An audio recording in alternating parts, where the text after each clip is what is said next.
Corona Hoy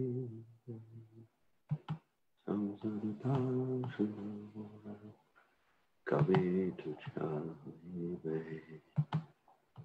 Nishaya Jadi Kavi Shuda Kavi Koshi Rindavan. All right, we are, I think, one more thing we got to do. Okay. We are ready to start. Whoops, what happened here? Speaker view. I am speaking, and I'm not on the main screen.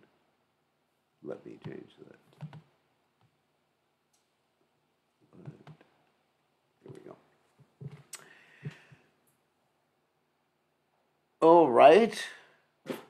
Good to see everybody. Okay.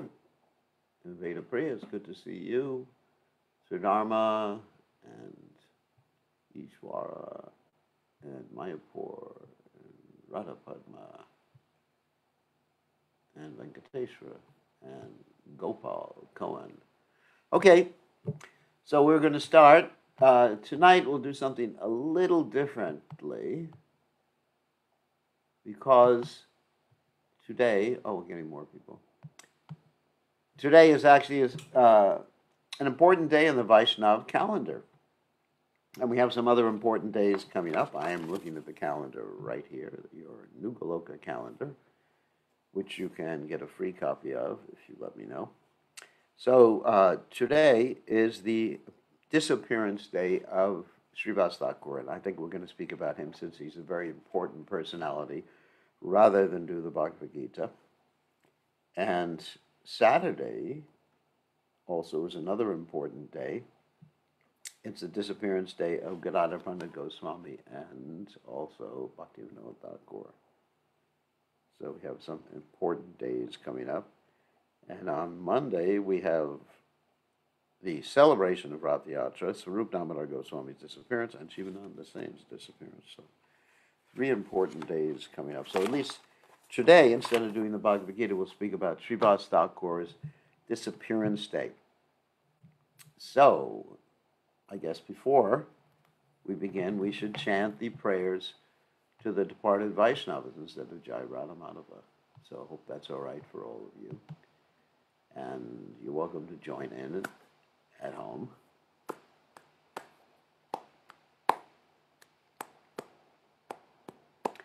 Jai Hani. Actually, maybe I'll maybe let everyone see the prayers so you can chant along and understand. That's actually a good idea. Hold on a second.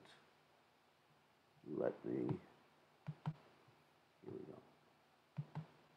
And everyone can see. It's a little small, so let me make it bigger. All right. Okay, so then we can all chant along at home. Give me 1 second. Jai Hanila Prema Dana Karuna Prachur Jai Hanila Prema Dana Karuna Prachur Hey no Prabhu Kota Kela Acharya Thakur Hey no Prabhu Kota Kela Acharya Thakur Kahamora Swaruprupa Kahasanatan Kahamora Saruprupa Kahasanatan Kahadasa Raghunatha Patita Pavan Kadasa Raghunatha Patita Pavan Kamora Bhatta Yuga Kakaviraj Kamora Bhatta Yuga Kakaviraj Ekakale Kotagela Goranataraj Ekakale Kotagela Goranataraj Vashane Kutibo Mata Anale Pashibo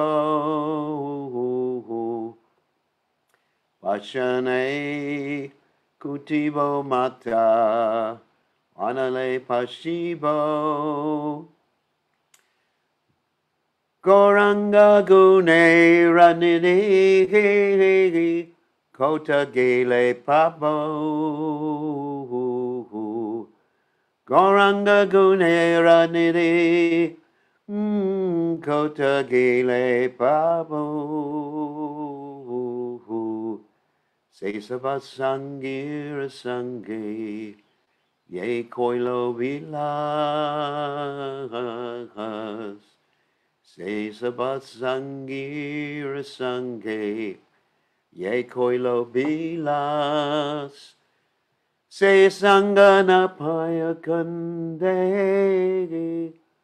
Narotamodas Se Sangana Payakande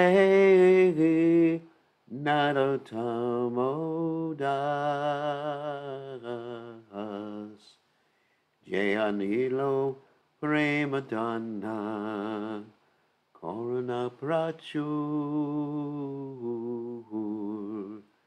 Yehan Nilo Premadonna Corona Prachur. And so we'll read the translation. Got to make that a little smaller and move to the side so you can all see. Whoops. So the translation of this is as follows. He who brought the treasure of divine love and was filled with compassion and mercy, where has such a personality as Srivasa gone? Where my Swarup Damodar and Rupa Goswami? Where is Sanatan? Where is Raghunath Das, the savior of the fallen? Where are my Raghunath Bhatta and Gopal Bhatta, and where is Krishnadas Kaviraj? Where did Lord Gauranga, the great dancer, suddenly go? I will smash my head against the rock and enter into the fire. Where will I find Lord Gauranga, the reservoir of all wonderful qualities? Being unable to obtain the association of Lord Gauranga, accompanied by all of these devotees in whose association he performed his pastimes, Narottamadas simply weeps. So, Om Ganat Ganandasha Gananjana Shalakya Chakshur Miditam Yena Tasmai Shri Gurave Namaha. I offer my respectful obeisances unto the lotus feet of my divine spiritual master, Srila Prabhupada, who has so kindly opened my eyes with a torchlight of knowledge while I was blinded in the darkness of ignorance. So today we are commemorating the disappearance day of Srivasa Thakura, who is a member of the Panchatattva, and we'll speak about him in a second. But first, I want to talk about disappearance days in general. When we're talking about Vaishnavas or devotees, we don't like to use the word, we don't use the word death. The reason for that is that a Vaishnava, first of all, he leaves his body. Yes, that's a fact. But a Vaishnava never dies in any real sense. Now, what do I mean by that? Well, first of all, he's not identifying with this gross material body like the rest of us. he identifies himself as the eternal servant of Krishna. So he doesn't experience death in the same way as an ordinary person does. Srila Prabhupada explained that when a regular person leaves the body or dies, it's like a cat coming after a rat. That's interesting. And when a Vaishnava devotee leaves the body, it's like a cat coming after his little kitten. And he picks up the kitten with his mouth by the scruff of the neck. I'm sure some of you have had cats before. I see one devotee there I know who had a cat. Anyway, so it's this similar process, but a completely different experience. So devotee, he goes on serving Krishna life after life. There's no death, really. There's just simply leaving the body, taking another body to serve Krishna, or going back to the spiritual world to take a spiritual body. One of the two things occurs. So that's one reason. Another reason is, as Bhaktivinoda Thakur, the great Acharya, said, he reasons ill who says that devotees, that's Vaishnavas, die when thou art living still and sound, and living try to spread the holy name around. So anyway, so the point is that we can actually associate with these great personalities by remembering them and also by following their particular directions. So Srivasa Thakur is one of these great personalities. Of course, Srila Prabhupada is one of these great personalities, and the great pure devotees in our disciplic succession are great personalities. So I can say, for example, in my case, that I can associate with Prabhupada, even though physically, externally, he has left this planet. Still, I can associate with him by serving him, remembering him, hearing from him, reading his books, etc., because Vaishnava don't die. So therefore, we have this expression, the disappearance day. In other words, when they disappear from our vision, but they don't disappear from us, just from the vision. Got it? Okay, so Srivasa Thakur disappeared on this day, and you may question, then why do you lament, as this song goes, when the Vaishnava leaves? Because you are missing that particular external association. Srila Prabhupada commented in the fourth canto, part 4, the Pranjana story, that when the spiritual master leaves the planet, the devotees should be crying, and the sincere devotees, they will take the mission of the spiritual masters, their life and soul, to be able to continue their lives with purpose. So when Prabhupada left, this is actually what occurred with many of us. We cried, and then we became more dedicated to serving Srila Prabhupada and dedication to Srila Prabhupada's mission. So, in other words, there's this lamentation because there is a certain aspect to these great personalities, and that aspect is called the vapu. Vapu means their physical presence, because when the spiritual master or when a devotee is physically present, there are certain types of interactions you can have with them that you can't have when they're not physically present. I mean, that's just obvious. And that service or the interactions you have with them is called Vapu Seva, Vapu service. But more important is the Vani Seva. Vani Seva means the Seva or the service of instructions and remembrance, etc., like that, and carrying out the mission.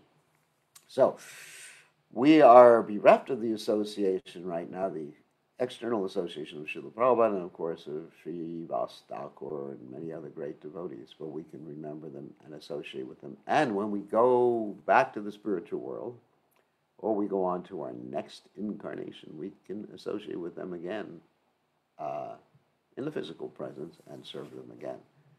So that's why Janme Janme Prabhu say we should aspire to serve Krishna and his devotees life after life. So this is the explanation of disappearance. and what we should do about disappearance. And in another sense, the disappearance commemoration is a celebration. Not a celebration that we're often happy to have, but a celebration for the person, because the person is going back to Godhead or continuing with their mission.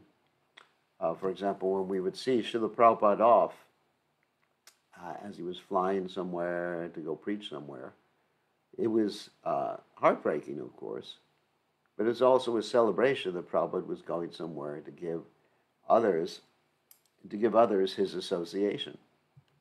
And so when the pure devotee leaves, he's just going somewhere else to serve Krishna. And that's, in one sense, a celebration. So we do celebrate both the disappearance and appearance days of great personalities. Now, specifically, Srivasa Thakur. And Srivasa Thakur is actually very important for us. And you may say, why is he very important for us? And I will explain Srivasa Thakur's ontological position first, and then I'll explain some of his pastimes. So what is his ontological position? That's a big word, ontological position. That means his nature. It's a big word that sometimes professors use and intellectuals use to impress people, ontological. What is his nature? What is his constitution? Who he is in essence. Okay. So to explain that, we have to go to the explanation of the Pancha Tattva. Okay. Pancha in Sanskrit, guess what? Means five. Tattva means like something that is, or a category, or eternal category. So in this case, it refers to an eternal category of entities. Entities. That means living entities. Okay. So there's different categories of living entities. And the first, or the primary category of living entities is the category of God. And that position is already taken, whether you like it or not. So that's Krishna and his various expansions, such as Krishna, Balaram, Lord Vishnu, Nrsimha, Varaha, Kurma, unlimited expansions. It's described that there are many expansions and avatars, the word avatar means to come down to this world, of Krishna as there are waves in the ocean, in other words, unlimited. So that's one category. And another category of entity is the energy of Krishna, the energies or internal energy of Krishna from which all the other energies expand. Because the energies of Krishna, beginning with the Adi Shakti, Shakti means energy, beginning with the Adi Shakti, they're all expansions of each other, and the Adi Shakti is Srimati Radharani, who is also known as the pleasure potency of the Supreme Personality of Godhead. The Ladini Shakti, pleasure potency, because Krishna's energies are meant to give him pleasure. And then there's another category that we're going to refer to today, and that is the Jiva soul, or called Jiva Tattva. So the Shakti Tattva, we said means something that is, something that's eternal. It's a category of living entity in this particular context. Okay, and it can mean certain other things in other contexts. So the Jiva Tattva means like you and me and all these people around here, all the animals, all the trees, all the birds, and all the creatures that we see. They're all Jiva Tattvas. That means individual souls that are part and parcel of Krishna. So you got these three categories. What's called a Vishnu Tattva, which means God and his expansions. Then you have the Shakti Tattva, which means God's energies that always are serving him. And then you have the Jiva Tattva, which is the third category, which is, in one sense, an expansion or part and parcel of God. But the Jiva Tattva has the ability to have, to choose to serve God or not to serve God. So we're in this enviable position. I mean, I don't mind being in this position. I want to have free will. We're in this enviable position where we can choose, they say, God or mammon, that's what the Bible says, or we can choose the light or the darkness. Or we can choose one side of the force, the dark side of the force. Or we can, oh, sorry about these Star Wars references, or we can be a Jedi Knight. Or we can choose the dark side of the force and be like Darth Vader before he got reformed. So that's our choice. That's the Jiva soul. Dark side or light side of the force. And, you know, sometimes these forces are struggling for balance, which is another issue. So let's, these three categories, how do they apply to what I said is the Panchatattva? Because I just said 5. Okay. So there are 5 personalities that appeared over 500 years ago. And these 5 personalities, one of whom is Chaitanya Mahaprabhu, appeared to start the Sankirtan movement, the chanting the Lord's holy names in this Kali Yuga. And they manifested in order to present what's called the Yuga Dharma. Yuga Dharma means the process for self-realization in this age. In other ages, there were different processes. Satya Yuga, there's a process of meditation. In Treta Yuga, it was opulent sacrifices with tons of gold. Wouldn't mind that. And then Dwapara Yuga is big temple worship. And in Kali Yuga, it is Krishna Nam Sankirtan, just chanting Krishna's name, because everybody in Kali Yuga is pretty bad off. Kalo Doshanat He Rajan Ashteko Mahadguna, which means, O king, Kali Yuga is an ocean of difficulty, but there is one good quality, Kirtanad Eva Krishnasha Mukta Sangha Paramvajet. And that quality is that simply by chanting Krishna's names, one can get liberated. Pretty simple. So, these 5 personalities appeared in West Bengal, India. And so we're going to describe who they were. Of course, 3 of the personalities are of the Vishnu Tattva category, the God category. One is Lord Chaitanya, who is non-different from Krishna, but Lord Chaitanya is Krishna, who is in the mood of his dearmost Srimati Radharani, so therefore he is light-skinned. He is called Gauranga, which means golden. Of course, Radharani is called Gaurangi. And then you have Lord Nityananda, who is the same as Balaram, expansion of Krishna, the original guru. Nityananda is the original guru. And then after that, you have Advaita Acharya, who is a further expansion of the Lord, but they're all the same, Advaita Chuta Nadi Rananta Rupam Ajam Purana Purusham Navyoganam Cha. So you got the 3 of them, or in the same category. It's called Vishnu Tattva category. Then, after that, you have Shakti Tattva, you have Radharani, who appears as part of this Panchatattva as Gadadhar Pandit Goswami, who was an associate of Lord Chaitanya and who is contemporary of Lord Chaitanya Mahaprabhu. And then finally, you have Srivasa Thakur, whose disappearance day it is today, or we're commemorating or celebrating his disappearance day, who is of the Jiva Tattva category, the same category as you and I, Jiva Tattva. And he is a very interesting person because he is not only a Jiva Tattva in the Jiva Tattva category, but he is actually Narada Muni. Now, for those of you who don't know who Narada Muni is, he is as Prabhupada said, a transcendental spaceman. What does that mean? Does he go up in the space shuttle? There's no space shuttle anymore.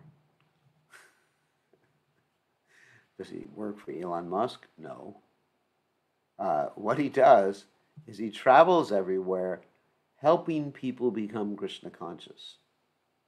And he doesn't need a spaceship. He doesn't need an airplane. He travels from one planet to another, one universe to another, because he has a spiritual body and he is accompanied by his stringed instrument, which is known as a veena, and his favorite song is Radhika Ramana Namane, which is the same as Hare Krishna. So he travels to different places and he really deals with really sometimes low-class people, and some of you may be familiar with the story of Mugrari, how he stopped a hunter from half-killing animals, preached to the hunter, gave the hunter, Mugrari's the hunter's name, gave the hunter a vision of his future, which was pretty bad, because if you kill animals, that's what's going to happen to you. And then the hunter surrendered, and he turned the hunter into a pure devotee. Wow. So that's Narada Muni. So Narada Muni appears as a member of the Panchatattva with these 5 people, representing the Jiva soul, representing us. And his pastimes with Lord Chaitanya Mahaprabhu are quite interesting. Now that we've talked about his ontological position, we're going to talk about some of the things that he did in relationship with Chaitanya Mahaprabhu. He was far older than Chaitanya Mahaprabhu, and so he and his wife had more or less like a paternal relationship with Chaitanya Mahaprabhu for a while. And that eventually morphed into something different when he realized who Chaitanya Mahaprabhu was. Of course, when Chaitanya Mahaprabhu, who was known as Nimai when he was young, before he took initiation, he did not exhibit his devotional qualities. And the reason he didn't exhibit his devotional qualities before he took initiation was because he wanted to show us the importance of connecting with a spiritual master. And therefore, even Srivasa Thakur, at one point, or several times, had to chastise Nimai, who was Chaitanya Mahaprabhu, for not being a devotee. But Srivasa Thakur's wife, who's known as Malini, always acted very motherly towards Chaitanya Mahaprabhu, Nimai, and actually took care of Sachi, Lord Chaitanya's mother, when she was pregnant with Lord Chaitanya Mahaprabhu. So, and some things I did leave out, that Srivasa Thakur was not living initially in a place called Navadvip, where Lord Chaitanya was, but he lived in Srihat, and he left Srihat to live in Navadvip, and he had a house right next to where Lord Chaitanya Mahaprabhu appeared in Navadvip, Mayapur. But then after Lord Chaitanya Mahaprabhu took sannyas, he could never go back to Navadvip again because it was too painful for him to be in Navadvip and remember of all of Lord Chaitanya Mahaprabhu's pastimes. Now, he had some brothers too. Srivasa had some brothers. One's brother was named Sri Ram, who was Parvata Muni, which is Narada Muni's eternal associate, and the other one was Sripati, Srinidhi, and as we mentioned before, his wife was named Malini, who in Krishna's pastime was Ambika, or Krishna's nurse in Krishna's pastimes. There were thousands of years before. Srivasa Thakur's niece was named Narayani, and Narayani eventually became the mother of Vrindavan Das Thakur, who was one of the primary biographers of Sri Chaitanya Mahaprabhu. So, getting back to the story, that Srivasa Thakur would sometimes chastise Lord Chaitanya Mahaprabhu when he didn't show his devotional mood before he took initiation. And he just was really upset because Lord Chaitanya was very erudite. In fact, he was expert in logic and what we call Nyaya. Nyaya is a branch of the Vedic studies, meaning logic and argumentation. And Lord Chaitanya was so expert in logic and argumentation that he would sometimes go up to devotees and challenge them to debates And basically, not that he presented anything atheist, but he would just like be engaged in word jugglery, like we would say about in ancient Greece. They were the sophists who engaged in something called sophistry. In other words, just word jugglery for the sake of juggling words, just confusing people. And so Srivasa Thakur, one time, when he was speaking to Lord Chaitanya before Lord Chaitanya exhibited his devotional qualifications, said to Lord Chaitanya, "Oh," or Nimai at that point, "O crest jewel of the arrogant, do you know the purpose of life?" Just chastising him because he was just acting as a pastime. He was just acting as someone who was like puffed up. Puffed up, of course, if you don't know what that means, proud of his erudition. And Lord Chaitanya would reply, "By your mercy, later on, I will become Krishna conscious." And then Lord Chaitanya said things that really got Srivasa Thakur upset. He said, "Not only will I become Krishna conscious, but I will become such a great devotee that all the other great devotees like Brahma and Shiva will worship me." Now, that is a statement that if it was made by an ordinary person would be pretty offensive. Imagine if anybody you know, any of the devotees you know would say, "I might not be great now, but I'm going to be so great in the future that even Prabhupada will worship me." Wow, that's pretty offensive. So that's the same thing as saying Lord Brahma and Shiva and the demigods will worship me. Pretty offensive. We'd probably kick him out of the Hare Krishna movement if he said something like that. So they thought, "Oh my God, this is too much." But then Lord Chaitanya, or Nimai, did take initiation from Ishwarapuri. He went to Gaya, and there he took initiation, and he came back showing who he was, not only showing that he was a great devotee, because I mentioned Lord Chaitanya is Krishna in the mood of his greatest devotee, Srimati Radharani, but he manifested himself as God. And one of the ways he manifested himself as God so that everyone would recognize him is that he showed 4 arms. I mean, that's pretty cool. I mean, if I could show 4 arms, that would be cool. Wouldn't necessarily mean I'm God, because there are entities with 4 arms. Actually, sometimes in my house I have entities with 1,000 arms in my house, and they're not God. They're called millipedes, or entities with 100 arms called centipedes. So, he manifested himself with 4 arms, showing himself to be God before Srivasa Thakur when he came back after being initiated. And he said to Srivasa Thakur, "Look, I'm the person you've been worshiping all along." And he basically sat on the altar, which is another thing. Let me turn off this phone because people do have a habit of trying to text me during all hours of day and night. So, and then here's the prayer. Actually, I wrote down the prayer that Srivasa Thakur offered to Lord Chaitanya Mahaprabhu when he recognized that Lord Chaitanya was actually God. He said, quote, "My obeisance is at the lotus feet of the support of the entire universe, Vishwambar, whose bodily color is like that of a newly arrived rain cloud, and whose garments are the color of a thunderbolt. My obeisance is at the lotus feet of the son of Sachi, who is bedecked with ornaments of peacock feathers and a garland of red beads." That's Gunjamala, which actually represents Krishna. "My obeisance is at the lotus feet of the pupil of Gangadas, because Gangadas was Lord Chaitanya's teacher, the beauty of whose lotus face conquers that of 10 million moons. My obeisance is at your lotus feet, you who carry a buffalo horn, stick, and flute." That's Krishna, of course. "The 4 Vedas have proclaimed you to be the son of Nanda. Unto you, my dear Lord, my obeisances I offer again and again." That's from the Chaitanya Bhagavat.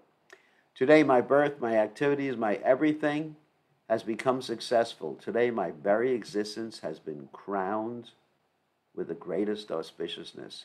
Today the race of my forefathers has finally borne fruit, and my house, which is also their house, has become blessed Today, the great fortune of my eyes is completely beyond calculation because I have been able to see that person whose lotus feet are served by the goddess of fortune, Lakshmi Devi. So this is his prayer upon realizing that Lord Chaitanya was the Supreme Personality of Godhead, was this non-different from Krishna, was in the mood of Srimati Radharani. So he submitted himself, even though he was far older. And this is also another interesting point, that Vedic culture, well, let us say Indian culture rather than Vedic culture, tends to be a little hierarchical. When you have an older person, the older person is supposed to be shown respect by the younger person. I'll give you another funny story that occurred in Lord Chaitanya's pastimes. That Advaitacharya, who was older even, and Advaitacharya is an incarnation of Krishna in the form of Mahavishnu, but anyway, Advaitacharya, who was far older even than Srivasa Thakur, and basically who Lord Chaitanya respected very much, was upset because he understood that Lord Chaitanya is Krishna, so he wanted Lord Chaitanya to actually violate the ordinary etiquette, at least the external etiquette, and chastise him. So Advaita Acharya one time started preaching a bogus philosophy, Yoga Vasishta. And Lord Chaitanya got so angry with him that there was some altercation there. And Advaita Acharya was extremely ecstatic that he was being chastised by Lord Chaitanya Mahaprabhu. So you see sometimes ordinary etiquette, even in let's say a culture like they have in India, has to be transcended for higher principles. I mean, I'll give you an example. Sometimes, there's this etiquette you have to follow what your mother and father say. But for a higher principle, for serving Krishna, you can transcend that particular etiquette. One has to understand there are priorities in rules and regulations of etiquette or morality and things like this, transcendental principles. Of course, don't be too transcendental. You're here on this earth planet. So therefore, after this time with Srivasa Thakur, Chaitanya Mahaprabhu ordered that Srivasa Thakur should have a kirtan, chanting in his house every day and night. And some of these kirtans went on for 72 hours. There was one great devotee of Lord Chaitanya known as Varkeshwara Pandit, who worshipped the deities Radhakanta. And Varkeshwara Pandit could dance for 72 hours at a stretch. I mean, dancing is actually part of our culture. That's why when we chant the holy names, we are meant to dance in ecstasy. Just like recently in our programs here at the temple, Champakalata is so great, so gracefully dancing every morning during the program. So this is for the deity's pleasure. Actually, we dance for Krishna's pleasure, not for our own pleasure. Not because we don't do the twist or anything like that. Or who knows what other types of dancing there is. But we dance for Krishna's pleasure. And there's different dances. Actually, in Chaitanya Mahaprabhu's time, and even today, in Jagannath Puri, they have these ladies, very nice ladies, pure devotee ladies, who dance before the deities. They call the Devi Dasis. And Krishna enjoys it very much. And usually they do this, they're dancing in private. And so they consider themselves to belong to Krishna. It's like a sign of, this dancing is like a sign of Atmanivedanam, which means surrender, surrender. I surrender to you, Krishna, because they're doing it for Krishna's pleasure, not for the pleasure of some mundane person. So it's very, very important. So Chaitanya Mahaprabhu had dancing, ecstatic dancing, and ecstatic chanting, and ecstatic recitation of Krishna's pastimes, and ecstatic plays. They even had plays in Srivasa Thakur's house. It's called Srivasa Angan, which is basically right next to Lord Chaitanya Mahaprabhu's appearance place. And so every day and night they would do this, and they would be in ecstasy. But they wouldn't let anyone in who did not have the adhikar. What do you mean by adhikar? Who was not qualified. Just like people, well, maybe I shouldn't use this example, but just like sometimes if people want to go to a bar, they want to check your ID to make sure you're old enough to enter into the bar. So what qualification did they have? They weren't intoxicated, except intoxicated in love of God. But their qualification was they had to be above the anarthas, or let's say contamination of this world. People wanted to go in. Because if people were not above the contamination of this world, they would take everything cheaply. They would take it as an imitation. I'll give you an example. One time, there was a person chanting a mantra about a snake dance. And it was about Krishna and Kali and everything like that. And so when Haridas Thakura, another great devotee in Lord Chaitanya's pastimes, heard this, he started dancing in ecstasy, rolling on the ground. And the person who was chanting just respected him very much. And then someone who was envious, who was watching the whole thing, and thought, I want to get respect too. So he started rolling on the ground, and the person who was chanting just kicked him. And then he asked, why'd you kick me, and why didn't you kick Haridas Thakur? And he said, because you were imitating. So ecstatic dancing, or dancing for Krishna, has to be done with the right mood. Not just that, you're enjoying moving because it's an exercise. It's like I go swimming, I enjoy it, but it's not that, it's exercise to keep the body and soul together. So anyway, so that's the mood. So that's why Lord Chaitanya would not let anybody into Srivasangam, Srivas Thakur's place, unless they were qualified. I mean, sometimes people snuck in. One time, even Srivas Thakur's mother-in-law snuck in. And Lord Chaitanya sensed the presence of someone who wasn't qualified, someone who had impure consciousness, because impure consciousness affects the ether. So Chaitanya Mahaprabhu sensed it, and he says, I'm not experiencing ecstasy. Something is blocking my ecstasy. Someone is here who doesn't belong. And so they looked all around, and behind the curtains was the mother-in-law. And he said, she doesn't belong. And they kicked out Srivas Thakur's mother-in-law.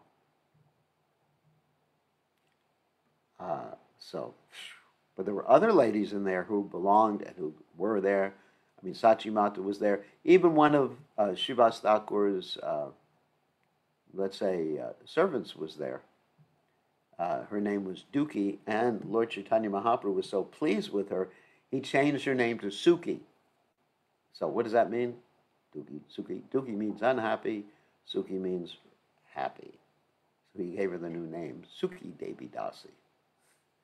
And even he gave, Lord Chaitanya at Srivas Thakur's house, even gave little children mercy. And there was a girl there, Narayani, who was, we mentioned before, and she was meant to be later on, of course, she was only 4 years old at this point, but she was meant to be the mother of Vrindavan Das Thakur, the commentator and biographer of Chaitanya Mahaprabhu. So Lord Chaitanya gave Narayani the remnants of his food, and he told Narayani, just chant Hare Krishna and be in ecstasy. And she immediately, 4 years old, just started rolling on the ground in ecstasy and jumping up and down in ecstasy, just by Lord Chaitanya's mercy. So you had children, men, women. Lord Chaitanya didn't discriminate according to the body, but Lord Chaitanya discriminated according to one's level of freedom from what we call anarthas. And this keeping people out sometimes caused a little bit of problems too, because some people got really resentful of this. There was one person, a Brahmin means like a priest-like guy, And he was really resentful he couldn't get in. And he thought, let me destroy the reputation of Srivasa Thakura. And so outside of Srivasa Thakura's house, a door, he put some things that basically framed Srivasa Thakura, that made it seem like he was just worshiping in a low-class way. And Srivasa Thakur didn't pay much attention to it, said, look, everybody, I'm worshiping in a low-class way, and he had everything brushed away. And later on, that person, because of his offense to Srivasa Thakur, got leprosy. Of course, later on, that person was able to, by the mercy of Lord Chaitanya Mahaprabhu, approach Srivasa Thakur, beg for forgiveness, and get cured of his leprosy. So one has to be very, very careful. But that's another instance of someone being prohibited from coming in. Another instance of, let's say, a problematic case was one time Srivasa Thakur himself invited someone to come in. He was a Brahmin who lived just by drinking milk, and Srivasa Thakur thought, well, he must be very pure, but Lord Chaitanya didn't agree with that. And he said, one cannot be pure just by drinking milk. That's an illusion. And then later on, the Brahmin apologized to Lord Chaitanya, and he became a great devotee, and he was allowed in. So many, many pastimes occurred at this enclosed area in Srivasa Thakur's house. An interesting pastime that did occur there was the pastime of Srivasa Thakur's son passing away. So Srivasa Thakur had one son. And what happened is that in the middle of the kirtan that was going on, his son passed away. And Srivasa Thakur's wife and the other ladies started to cry. Srivasa Thakur said, what are you crying about? And they described it. He said, don't disturb the kirtan of Lord Chaitanya. He was so dedicated to Lord Chaitanya. I mean, it's not that he didn't care about his son. That's not the point, because the son had already passed away. There's nothing they could do about it. So lamentation was not really going to help. And when Lord Chaitanya Mahaprabhu ended the kirtan, Lord Chaitanya Mahaprabhu said to Srivasa Thakur, something happened here. Tell me what? And Srivasa Thakur said, it was just very small. Someone passed away, my son. And Lord Chaitanya went to visit the son, where the son's body was, and he touched the son in the heart. And the son came back to life and said, many, many lives I've passed, but I died during the kirtan. So, back to home, back to Godhead. I mean, what a perfect way to go. So, that was amazing. And Srivasa Thakur was so dear, so very dear to Lord Chaitanya, that anyone who had a relationship with him, I mean, this shows the importance of having a relationship with a great devotee. Because in this way, you get Krishna's mercy. It's like Prabhupada would say sometimes that if you love someone's dog, then the person, that's a way to approach someone. Or, let's forget about the dog right now. If you love someone's child, if you go up to the child and say, what a nice child you have, the parent will think you're the greatest thing on earth. But if you go up to the parent and say, what a nice parent you are, no, whatever.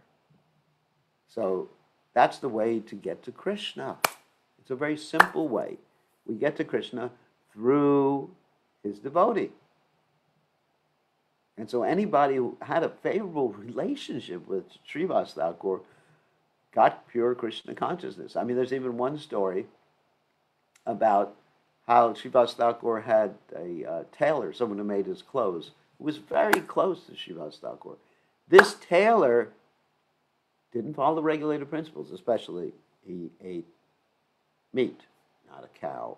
Nobody at that time ate cows, except for the Muslims. But no Hindu ever ate cows at that time, because we understand what the cow is, mode of goodness. We were talking to someone the other day about cows and how the cows are so much in the mode of goodness. The people pay money just to hug a cow, and they feel better after hugging a cow. Try that by hugging a cat and see if you feel, I mean, you may feel all right, but not like hugging a cow, because a cow exudes the mode of goodness. So there was this tailor who loved Srivasa Thakur and he ate meat, and he got pure love of God.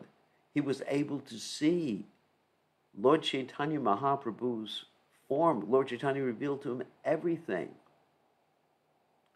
because of the tailor's love for Srivasa Thakur. Things equal to the same thing. So that makes Krishna consciousness very easy. Now, I understand, like, if I love and serve Prabhupada, and I do, it's not an artificial thing. It's not just like a strategy. If I love and serve Prabhupada, then Krishna will be pleased with me. And if I approach Krishna directly, Krishna's going to say, who's this guy? Or entity. And in fact, Krishna himself says that in the Adi Purana. He says, one who says he is my devotee is not my devotee, but one who says he is a devotee of my devotee is my devotee. Very important point. And Lord Shiva says the same thing, basically in other words. He says the topmost type of worship, Aradhanam Sarvesham, Vishnu Aradhanam Param, topmost type of worship is worship of Vishnu. But even more or higher than worshiping Vishnu is to worship Vishnu's devotee, Turiyanam Samarchanam. So it's very simple. So that's why the tailor got pure love of God. And Lord Chaitanya also had many interesting interactions with Srivasa Thakur, intimate interactions. One time, Lord Chaitanya Mahaprabhu said to Srivasa Thakur to test his devotion for Lord Nityananda. Because Lord Nityananda is Balaram, but Lord Nityananda is a very special, unique type of person called an Avaduta, who didn't always follow like the sort of path that you would expect great saints to follow. I mean, he didn't break the principles, that's not the point, but he was quite unusual. And so Lord Chaitanya said to Srivasa Thakur, who is this Avaduta that you're letting in your house? I mean, nobody knows where he comes from, what his nature is. He sometimes acts crazy, talking about Lord Nityananda. And what are you doing? And then Srivasa Thakur said, he said to Chaitanya Mahaprabhu, that I will not be dissuaded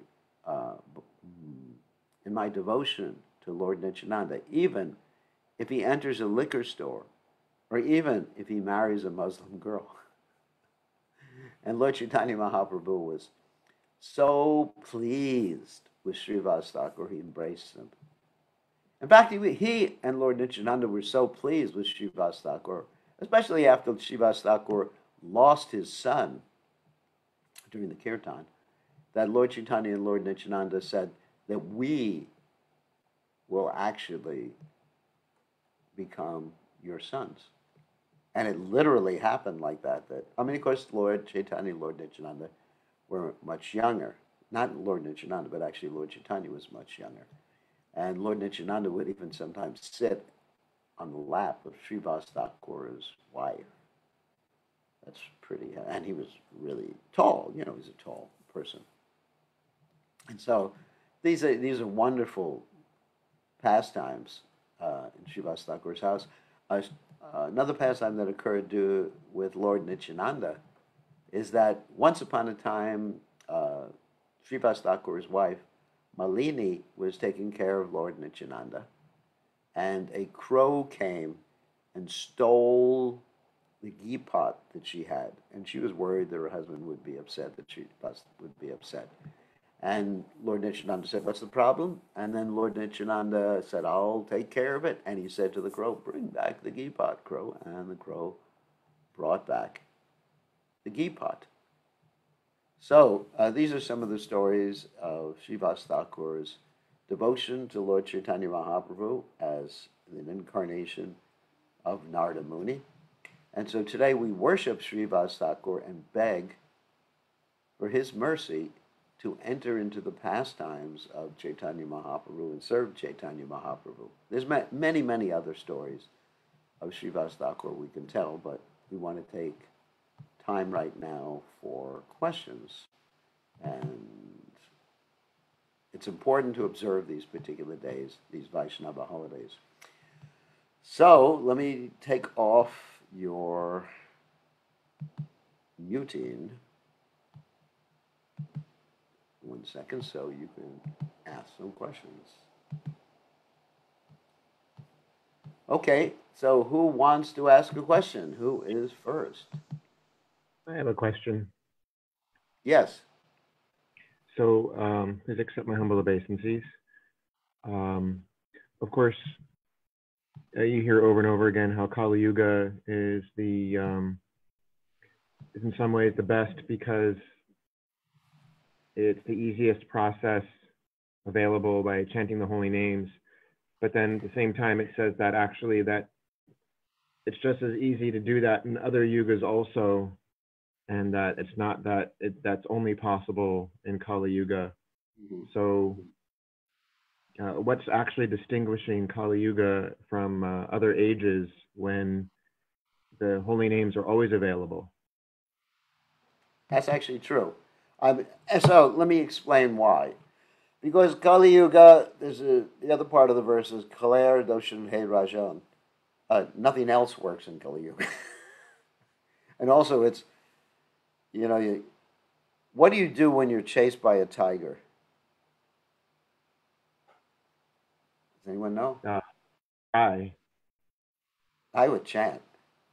Just like I talked to someone today who had a horrendous car accident. I said, "Did you chant during this accident?" He came out all right.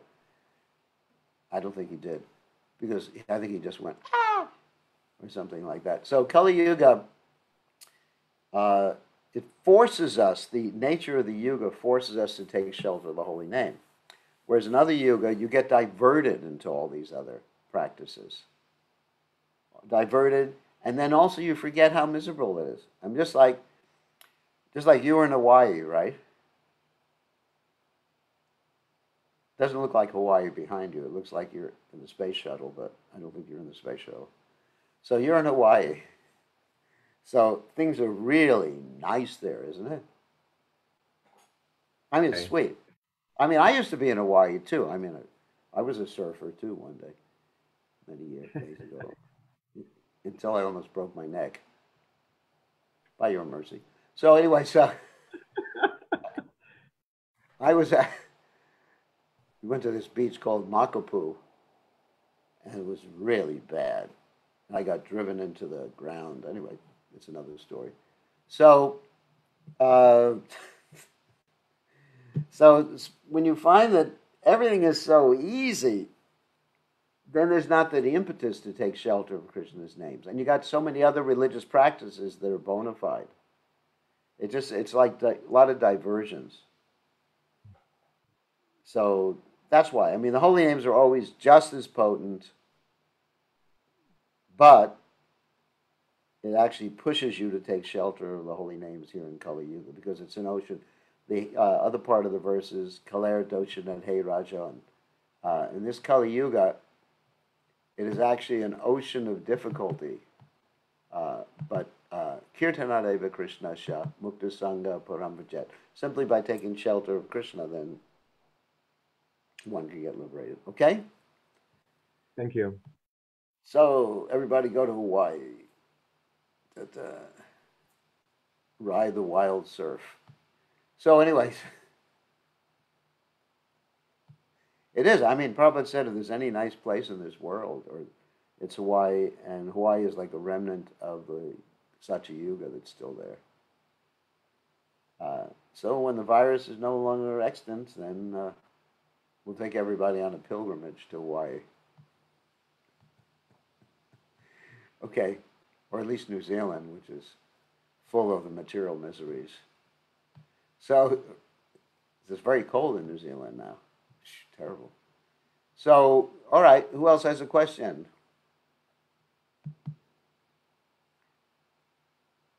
About Srivasa Thakur, about anything? Tomorrow we'll continue with our Bhagavad Gita classes. So we have devotees from Fiji too. Sumukha's there.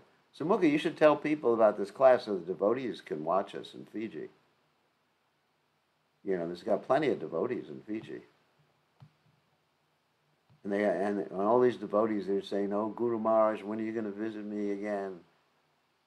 But they should just I'm online every day, Hare Krishna. So tell them, spread the word. Tell your Fiji Wallas and Madhvacharya also. Yes, we'll do, Gurudev. I see Madhvacharya. We got two from Fiji, Madhvacharya and you. And spread the word. Okay. Why not? Why not? I'm doing this for all of you, not for me. For me, I would just sit and swim all day long. Or I go to Hawaii and go surfing with Mayapur. It was up to me, but I'm online for the benefit of you, not for my benefit. Oh, so Ashraya Radha has a question. Okay, Ashraya Radha, unmute yourself. Hare Krishna Maharaj, Dandavat Pranam. Thank you for the beautiful Hare class. Krishna. Thank you, Maharaj. Maharaj, my question is that Srivasa Thakur was Narad Muni, but Narad Muni was a brahmachari, and in this age he came as a grihastha. So Maharaj, how can we understand the mood, Maharaj? Is there any particular understanding for that, or it's just Krishna's will? He came like anybody came like that. Okay, that's a very good question. I like that question. So also, I'll refer you to another story. Krishna also has incarnations as brahmacharis. As Narayan Rishi, he's a brahmachari. And then as Krishna in Vrindavan, he gets married. So there's different pastimes. Devotees can have different pastimes simultaneously, just like you and I. I mean, for example, right now, I'm a sannyasi and in a male body, but in the spiritual world, I may be a cow, so what can I do about it? So for Krishna's pastimes, it's different. When he appears as Narada Muni, in the form of Narada Muni, he's a brahmachari. But when he appears in different pastimes of Krishna, he can be anything. Anything that Krishna wants. I mean, anything. So there's like Krishna. It's like Krishna. Krishna as Narayana and Narayan Rishi, he's a brahmachari. As Matsya, he's a fish. As Kurma, he's a tortoise. So he can do anything in any of these incarnations. But in the Narada Muni manifestation, he's a brahmachari. Because there's one funny story, which I'm not going to tell you about Narada Muni right now. But anyway, but he's a brahmachari. He's a brahmachari. So that's a good question. But there's different pastimes when the Lord asks us to appear in different ways. We may appear. Let's say if Krishna wants me to appear as a cat in my next life to be part of his cat incarnation manifestation, so I can be adopted by Gopal, who I think is still online. So anyways, so devotees can do whatever Krishna wants. But in this, in my present appearance, of course, I'm not like Narada Muni. I'm not like, don't want to suggest that. My present appearance, I have this body and I have this ashram that I'm in right now. But who knows in the future? I could appear, and you can appear as anything to serve Krishna. Nobody knows except for the pure devotees. Okay?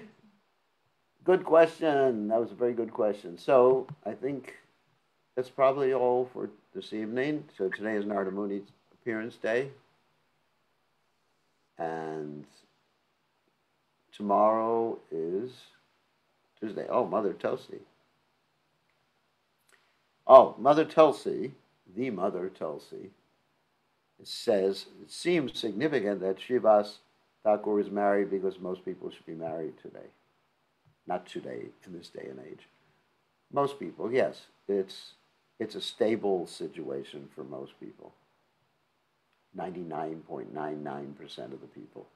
And particularly in Kali Yuga, it is not recommended to take sannyas unless one can really do some amazing preaching work and go on Zoom every night. Then one could take sannyas. Anyway, I'm enjoying this preaching. This is life. preaching his life. Well, I think Krishna Priya just raised her hand. You want to say something? John Gurudev, please accept my, yes, Gurudev, accept my obeisances. So we know that there's a certain renunciation that Srivasa Thakur had in his household life. And on a practical level, what would you say is the most important lesson that devotees can imbibe from the life of Srivasa Thakur that can guide them and encourage them in their spiritual life? Okay, very good. Certainly, we don't advise you to be as renounced as Srivasa Thakur. But he showed us how to be dependent on Krishna. And I think even, oh, actually, there's a story that I forgot to tell. That Srivasa Thakur, not that you imitate this story. This story, I have to preface it, don't imitate Srivasa Thakur. Lord Chaitanya Mahaprabhu said to Srivasa Thakur, how do you maintain your family? And Srivasa Thakur said, I have a 1, 2, 3 technique. If I don't get enough to eat for 3 days, I drown myself in the Ganges. So that was the story I was thinking of. Chaitanya said that even if the goddess of fortune goes begging, you will not be bereft of any sort of necessity. Don't try that at home. You got to work. But I think the main thing we can learn from Srivasa Thakur to apply in our own lives is the kirtan. That we should daily be engaged in kirtan. I mean, some devotees have said to me recently during this coronavirus thing that they very much miss kirtans.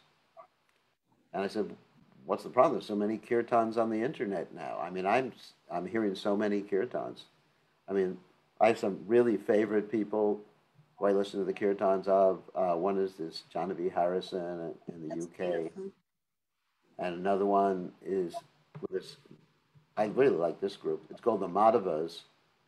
Oh, yeah, isn't that beautiful?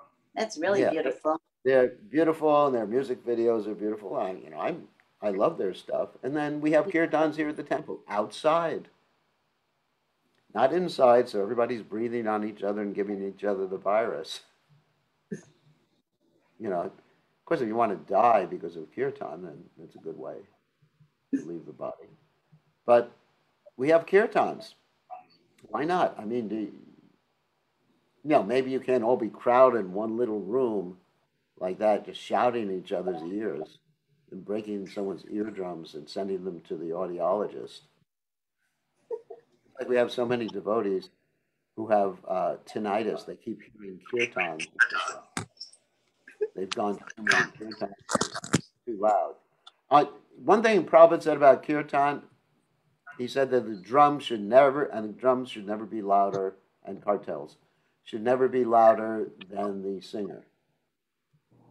So I have been to so many kirtans where the drum is much louder.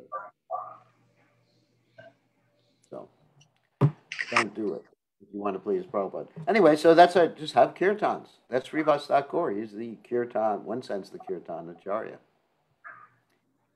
Okay, we got to end because we have Mangalarti tomorrow morning, and Mangalarti. We also have dancing by Her Grace Champakalata. Some of you have seen the videos I put up on my Facebook page. Please look at them. You'll like that. Her dancing during Mangalarti and during some of the programs in the morning. And Krishna is smiling all the time at her for doing that. Okay? Okay. See everybody later. All glories to Prabhupada. Hasta la vista, senores y senoritas, y prabhus and prabhis, and matajis and prabhu pitajis.